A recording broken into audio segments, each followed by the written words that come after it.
We need to talk about overplanning and overthinking because too many smart and capable people are calling it preparation while their lives stay stuck and the opportunities they care about keep passing them by. So today I'm going to help you see why you overthink and overplan so you can understand what these behavioral patterns are actually doing for you and begin loosening their grip. And this is super important because if you stay unaware of the pattern, you won't just stay stuck in overthinking and overplanning.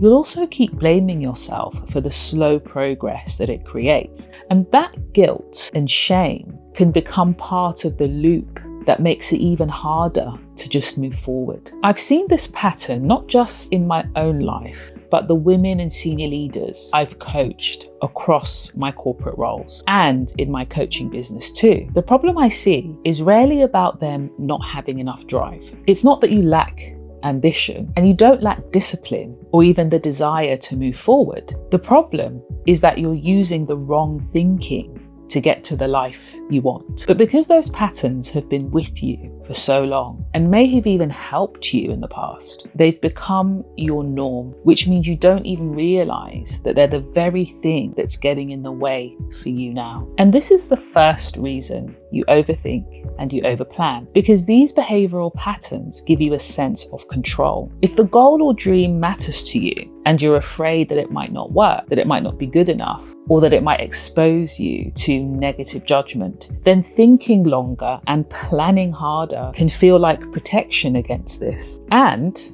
like it's the responsible thing to do. But a lot of the time, what it's really doing is helping you delay the vulnerability that taking action makes you feel. Because once you act, the thing becomes real. It can be seen, it can be judged, and that can go well, but it can also go badly. And so overthinking helps you stay just far enough away from that discomfort while still also feeling like you're doing something that seems like progress. But I ask you this question, and please do share your answer in the comments below so that you can challenge your fears in the light of day. What is the actual worst that would happen if you were judged for failing, or if things didn't go well like you hoped? Please write it down. What would happen that you couldn't bounce back from? Especially considering you have already proven you're a person who bounces back.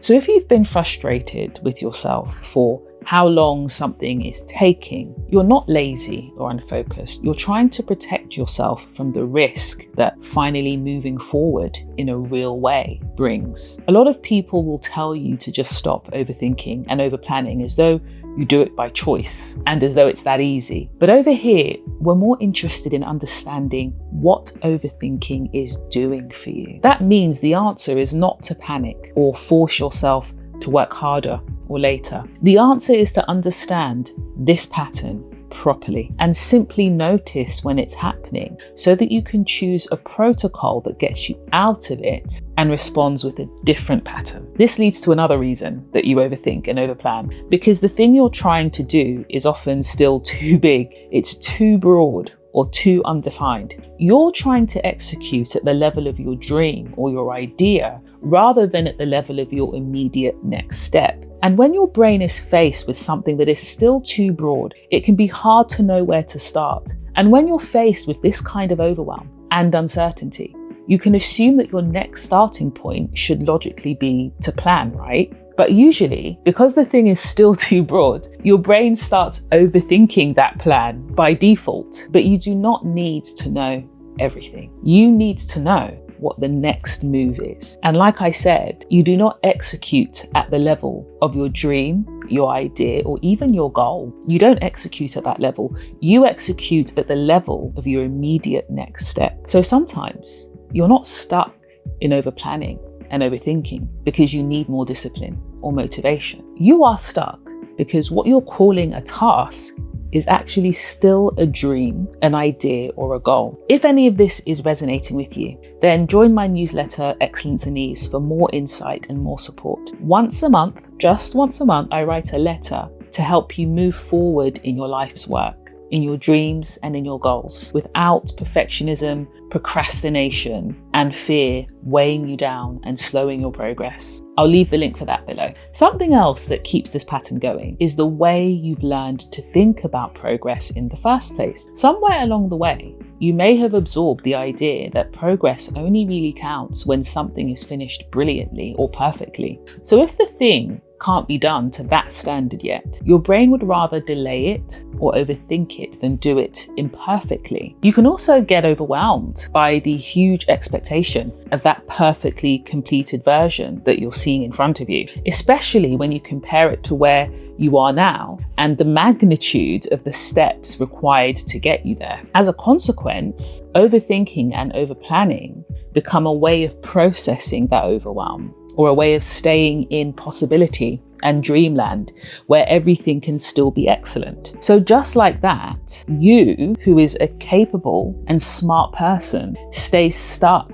in draft mode because your relationship with achievement and success has been distorted. In my early corporate career, this mindset had me staying late, overworking, and refining details that really did not matter, thinking that more effort would increase the value of my work and get me more recognition, but it didn't. Instead, it was draining me, robbing me of sleep, getting me more work actually put on my plate, eating into my personal time. And the truth was, not only did it make me slow to deliver, no one cared about most of these refinements because the efforts were unnecessary. They only increased my overwhelm and exhaustion. And that's when I had to start switching my focus and transforming my thinking patterns from proving to intentionality. The truth is, you don't want to be stuck like this, overthinking, overplanning, overwhelmed, and procrastinating. You don't want slow progress and unrealized goals and dreams. What you really want is to make valuable progress on the things that matter to you, to see your ideas actually start taking shape in your life, and to stop letting fear, self-doubt, and the pressure to get it right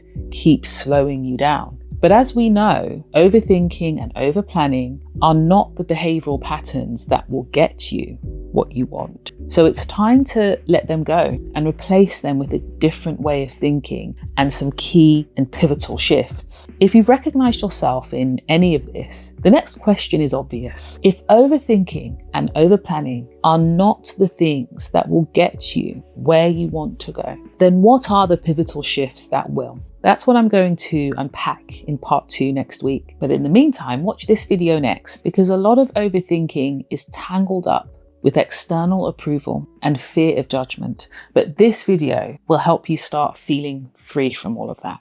See you there.